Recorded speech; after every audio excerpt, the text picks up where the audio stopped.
Local students are learning how to use their voice on important elections and issues. This afternoon, Ohio Secretary of State Frank LaRose joined students at Austintown Fitch High School along with students from Canfield, Boardman, and Poland for his office's Ohio Grads Vote Initiative. LaRose joins me here now to share more about it. Thanks for joining us here at 5. That's great to be back, Lindsay. Yes, absolutely. So let's talk about your mock election for students. How did it go? What was the topic? It was a lot of fun.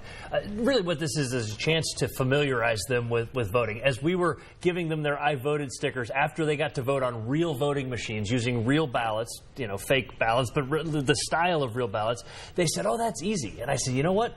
Later this year, for those of you that are 18, or for next year, for those of you that aren't 18 yet, you're going to get to vote on, you know, local offices, members of Congress, U.S. Senate, governor, really important races. It's that making sure they know how easy it is, and so they're not intimidated by the process. Today, they got to vote on who won the rap battle, favorite pizza place, favorite pro football team, stuff like that. But it was just a learning experience for them and a chance to get them excited about voting. Yeah, walk away with the idea that we've got to register to vote. Yeah, have your voices heard.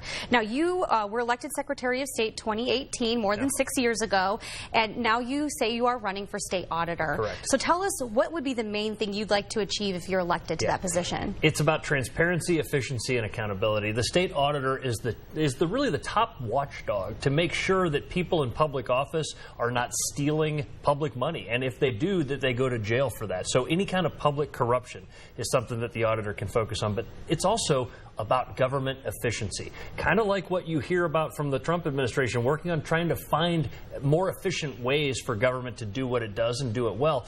The Ohio auditor can be kind of like that ODOGE, Ohio Department of Government Efficiency, with what's called a performance audit. The state auditor has the power to come into local or state agencies, find out if they're antiquated, if they're using bad old technology, maybe they're overstaffed even, and make them do their jobs more efficiently. That's what the auditor's office is all about. Would that entail then ending the dark money and those funds that can be hidden within super PACs?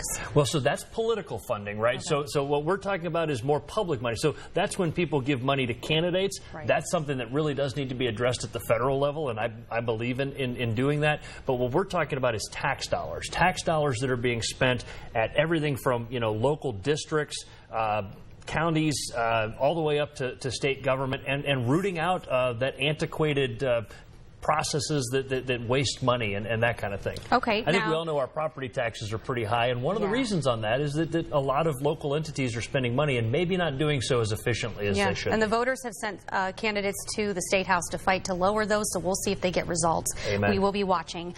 We are also seeing, you know, GOP candidates shuffling around at the state level. You're included in that, but I'm wondering, you know, we have the governor's race taking shape right now. Have you spoken with any of the candidates about the possibility of you joining their ticket, maybe looking at the lieutenant governor's role? I have not talked to the candidates about that. To be clear, I'm supporting Vivek Ramaswamy. I think I was the first one to endorse him. I've been traveling with him. He's going to be here in the Valley this evening, and I'll be campaigning with him and introducing him at the event here at the Mahoning County Republican Dinner. I've not had that conversation with him and don't plan to. I mean, that'll be a decision that he'll make probably later into the future. What I'm focused on is helping him get around the state so that he can win this race, because I believe he's the right man for the job. And I think that he's got a bold and really courageous vision for how to take Ohio into that next generation, really make us a state of excellence, which is what his theme is for this campaign. Real quick, before we have to go, we're also monitoring the Trump administration's tariffs panning out.